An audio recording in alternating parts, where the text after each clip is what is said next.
Kalau pedang melukai tubuh, ada harapan akan sembuh. Tapi kalau lidah melukai hati, kemana obat hendak dicari? Assalamualaikum guys, kembali lagi bersama saya Zainul Azmi dalam video Nasihat Ulama Salaf. Kali ini tema kita adalah 6 nasihat Imam Al-Ghazali. Suatu ketika Imam Al-Ghazali memberi nasihat kepada murid-muridnya pada sebuah pengajian. Beliau menyampaikan tentang apa yang paling dekat, paling jauh, paling besar, paling berat, paling ringan, dan paling tajam. Nasihat sang guru tertulis dalam kitab Ihya Ulumuddin karangan beliau sendiri. Pertama, yang paling dekat adalah kematian. Mengapa yang paling dekat kematian? Bukan orang tua, teman, atau yang lainnya. Kenapa? Karena kita tidak akan pernah tahu kapan, di mana, dan bagaimana kematian itu akan datang menjemput kita. Bisa pagi ini, siang ini, ataupun saat ini juga.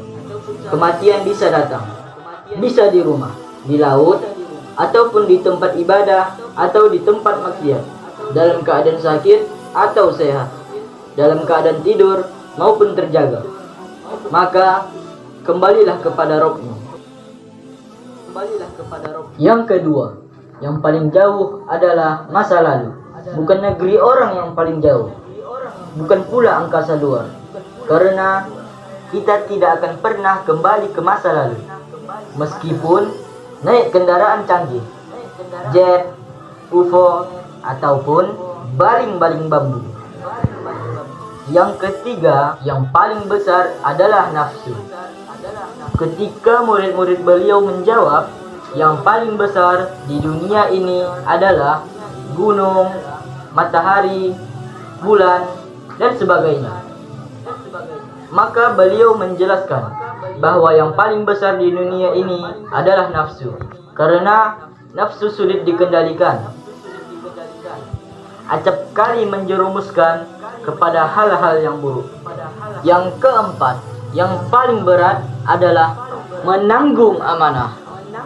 Dulu, bintang-bintang, bulan, matahari, malaikat, tumbuh-tumbuhan, dan hewan tidak mau menerima ketika Allah meminta mereka supaya menjadi khalifah di muka bumi ini. Tetapi manusia dengan sombongnya menyanggupi permintaan tersebut.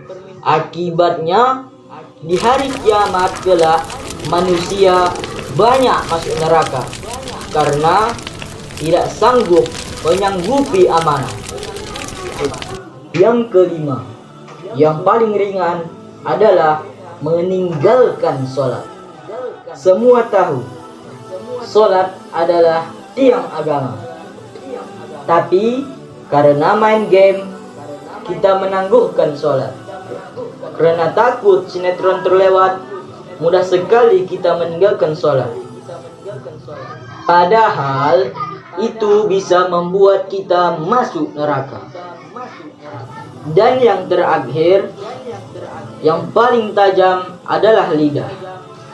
Kalau pedang melukai tubuh, ada harapan akan sembuh. Tapi kalau lidah melukai hati, kemana obat hendak dicari? Begitulah lidah. Jangan sampai ucapan kita melukai hati orang lain. Jangan sampai perkataan kita membuat orang menyimpan dendam pada kita. Sebaliknya, dengan perkataan baik, maka makin banyak orang simpati dengan kita, sayang dengan kita. Bertuturlah lemah lembut, mengalah atau lebih baik diam. Wallahu a'lam bishawab. Semoga bermanfaat. Wabillahi taufik wal hidayah. Assalamualaikum warahmatullahi wabarakatuh.